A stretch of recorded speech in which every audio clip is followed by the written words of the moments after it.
Hello and welcome to the very first episode of Ask Running Writings with me, John Davis.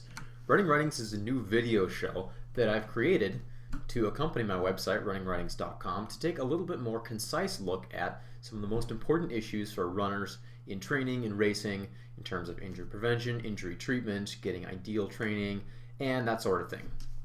So without further ado, we will jump right into the topic of this first episode, which is stride frequency. Now, this is sometimes referred to as your step rate or your cadence or your step frequency, but essentially it's how many times does your foot hit the ground in 1 minute when you run? What's the rate of your stride? It's somewhat related to how fast you're running, so if you run a little bit faster, your stride frequency will tend to go up.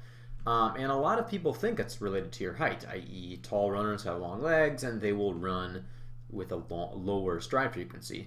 But actually that's not the case, as this graph elegantly illustrates. This is a set of data points from a 1995 study that looked at the effect of varying stride frequency on efficiency and so on. We'll take a look at that in a little bit, but what we're looking at right now is the natural stride frequency of these runners compared with their height. Now, the unit we're using here is single leg strikes per 30 seconds. That's my preferred unit for talking about stride frequency, because you can measure it with a watch very easily when you're out running. You start your watch, check for 30 seconds, and just count one leg. So you can just multiply this by 4 to get the number of total steps per 60 seconds.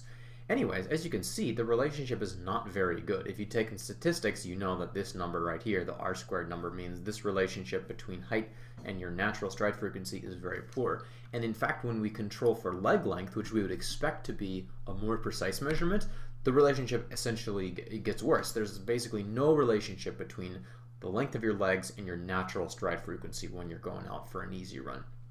So get that idea out of your head right away, that just because you're tall or you're short means your stride frequency should be very low or very high. Like I said, the easiest way to measure this is when you're out running, start your watch, check for 30 seconds, count one leg.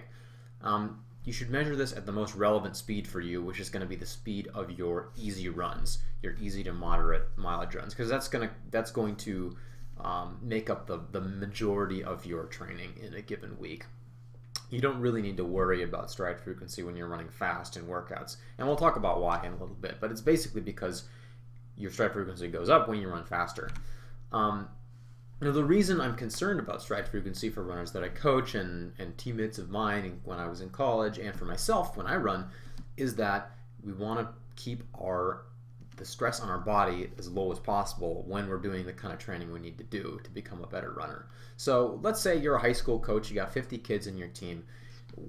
Here's sort of the range of stride frequencies you'll see, again, measured using that single leg strikes per 30 seconds. You might have 1 or 2 or maybe 3 kids on your team of 50 who have a stride frequency of 46 to 48. These tend to be very speedy runners. They tend to generate their speed by moving their legs very, very quickly. You'll have a few runners, 5, 6, 8 maybe, who are 44, 45. These runners tend to be pretty efficient when they run there. They just look good. They also tend to be pretty reasonably fast in general. Just because you have a low stride frequency when you're running easy doesn't mean you're going to be a slow runner when you race. But in terms of efficiency, it's a decently good measurement. Most of the kids in your team, though, are going to be 42 or 43, which is all right. You'll have a few people who are slower, more bouncy type runners. They'll kind of go up and down when they run. They'll be at maybe 41, either very inefficient or very slow runners around 40, and in very rare cases you'll see runners at 39 or below. These tend to be either just very slow or very inefficient, awkward looking runners that kind of bounce everywhere when they run around.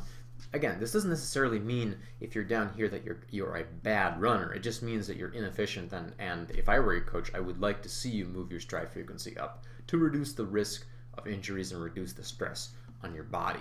Now, keep in mind that these numbers that we just went over are mostly relevant for competitive distance runners who train at about 6:45 or 7:45 minutes per mile. These numbers will be different if you're running at different paces. Some people think that there is an ideal stride frequency. Usually the number people cite is 180 strikes per minute. That would be 45 in our units.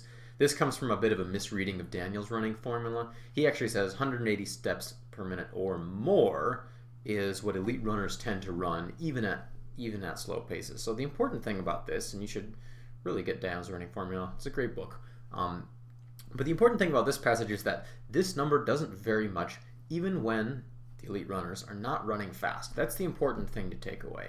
When you're running fast in workouts, it's very easy to run with a high stride frequency. In fact, everybody does it naturally. But when you run slow, some people have a tendency to take longer steps and have a lower stride frequency.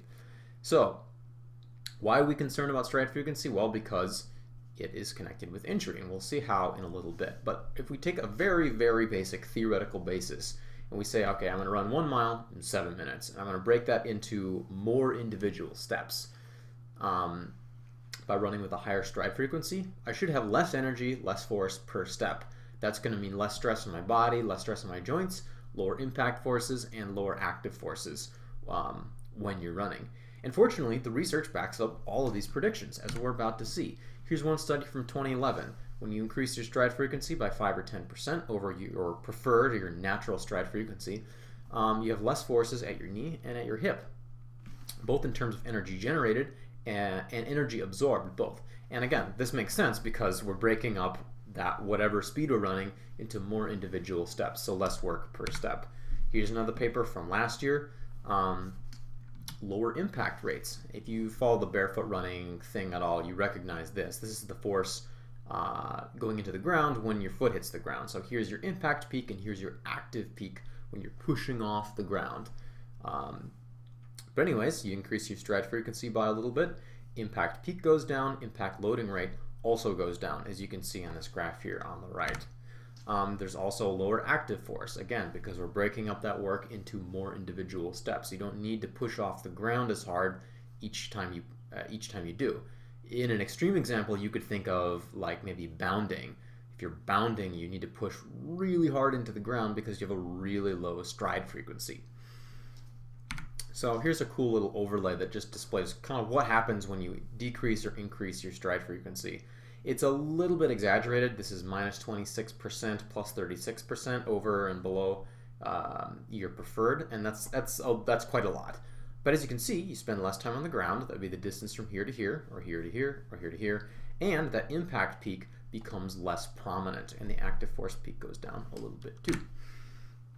Here's a study from this year that shows that there's reduced forces at the patellofemoral joint. That would be your knee. So perhaps lower stress on your knee as well.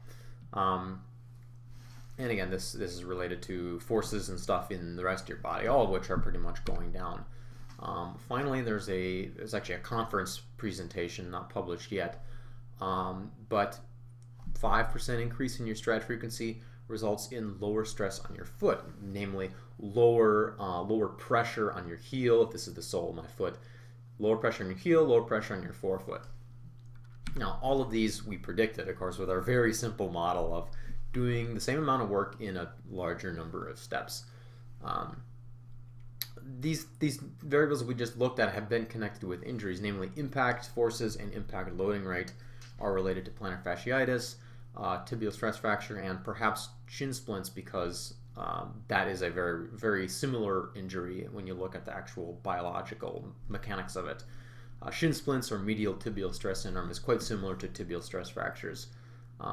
So we would probably expect that they have similar, at least, causal factors.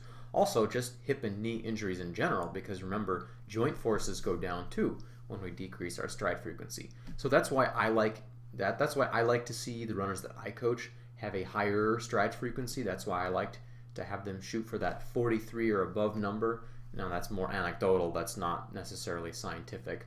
Most of the studies just look at increasing by a set amount, usually a percentage.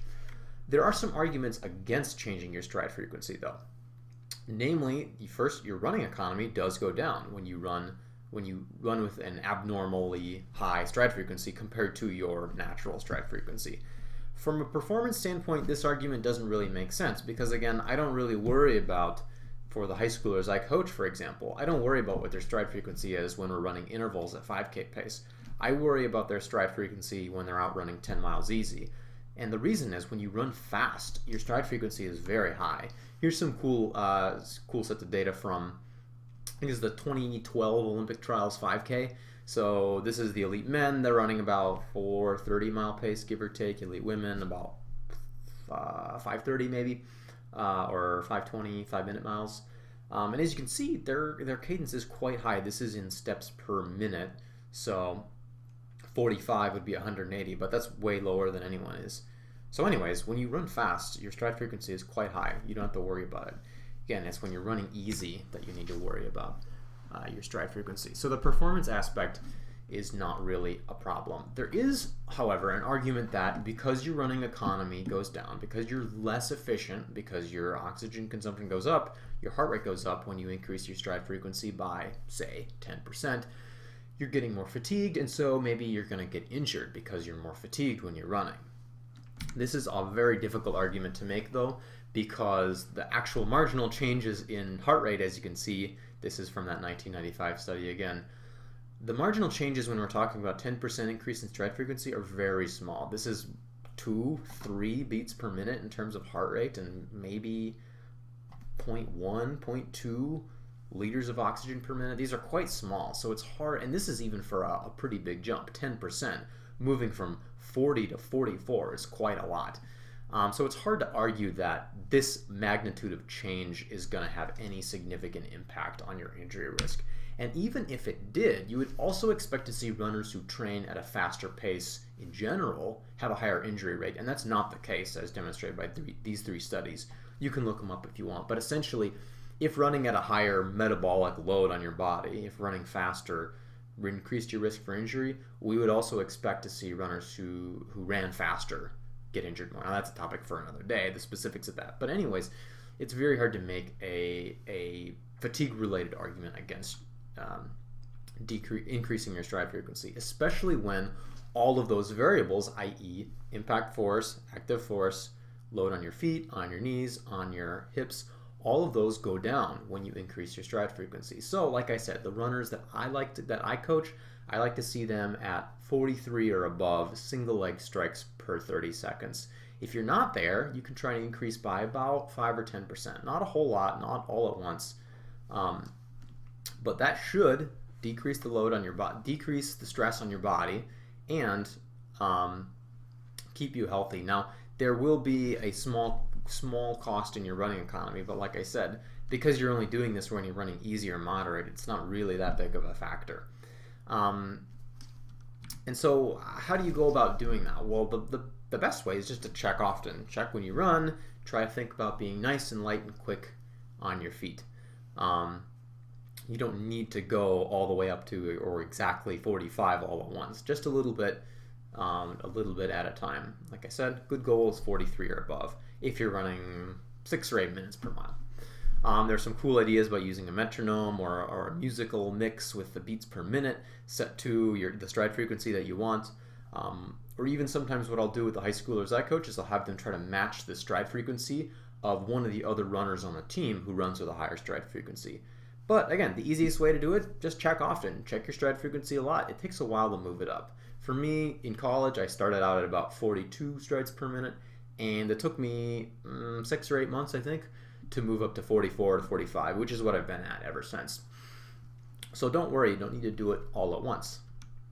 You just increase your stride frequency very gradually over time, and it should decrease your risk of injury and keep you healthy. So anyways, that's stride frequency. That's what the story is about it. This is the first episode of Ask Running Writings. If you want to keep in touch, check out my website, runningwritings.com. You can go to my YouTube channel, youtube.com/runningwritings, and hopefully more social media in the future. So if you enjoyed this and you want to hear about something in the future, you can leave a comment below, send me an email at john@runningwritings.com, or click on the Contact Me page at my website. Thanks again for watching, and I hope to see you next time.